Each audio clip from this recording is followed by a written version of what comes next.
एक बार महादेव जी पार्वती सहित नर्मदा के तट पर गए। वहां एक सुंदर स्थान पर पार्वती जी ने महादेव जी के साथ चौपड़ खेलने की इच्छा व्यक्त की। तब शिव जी ने कहा, हमारी हार जीत का साक्षी कौन होगा। पार्वती ने तत्काल वहां की घास के तिनके बटोरकर एक पुतला बनाया और उसमें प्राण प्रतिष्ठा करके उससे कहा, बेटा, हम चौपड़ खेलना चाहते हैं, किंतु यहाँ हार जीत का साक्षी कोई नहीं है।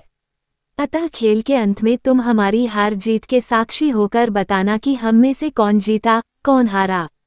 खेल आरंभ हुआ। दैवयोग से 3 बार पार्वती जी ही जीती। जब अंत में बालक से हार जीत का निर्णय कराया गया तो उसने महादेव जी को विजयी बताया।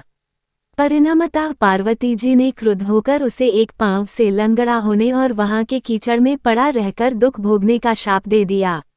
बालक ने विनम्रतापूर्वक कहा, माँ, मुझसे अज्ञानवश ऐसा हो गया है। मैंने किसी कुटिलता या द्वेष के कारण ऐसा नहीं किया। मुझे क्षमा करें तथा शाप से मुक्ति का उपाय बताएं। तब ममतारूपी माँ को उस पर दया आ गई और वे बोली, यहाँ नाग कन्याएं गणेश पूजन करने आएंगी। उनके उपदेश से तुम गणेश व्रत करके मुझे प्राप्त करोगे। इतना कहकर वे कैलाश पर्वत चली गईं। 1 वर्ष बाद वहां श्रावण में नाग कन्याएं गणेश पूजन के लिए आईं।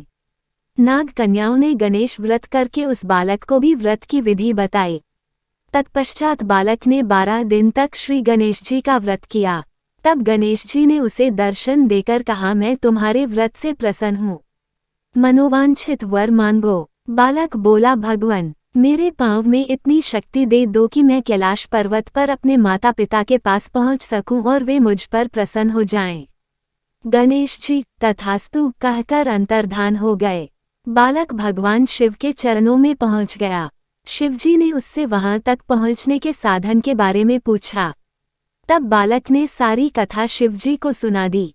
उधर उसी दिन से अप्रसन्न होकर पार्वती शिवजी से भी विमुख हो गई थीं।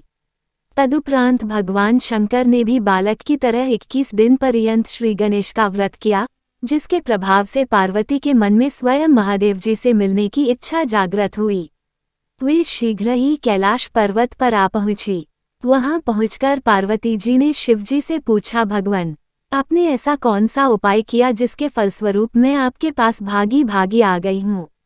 शिवजी ने गणेश व्रत का इतिहास उनसे कह दिया। तब पार्वती जी ने अपने पुत्र कार्तिकेय से मिलने की इच्छा से 21 दिन पर्यंत 21-21 की संख्या में दूर्वा, पुष्प तथा लड्डुओं से गणेश जी का पूजन किया। 21वें दिन कार्तिकेय स्वयं ही पार्वती जी से आ मिले। उन्होंने भी मां के मुख से इस व्रत का महात्म्य सुनकर व्रत किया। कार्तिकेय ने यही व्रत विश्वामित्र जी को बताया। विश्वामित्र जी ने व्रत करके गणेश जी से जन्म से मुक्त होकर ब्रह्मा ऋषि होने का वर मांगा। गणेश जी ने उनकी मनोकामना पूर्ण की। ऐसे हैं श्री गणेश जी, जो सबकी कामनाएं पूर्ण करते हैं।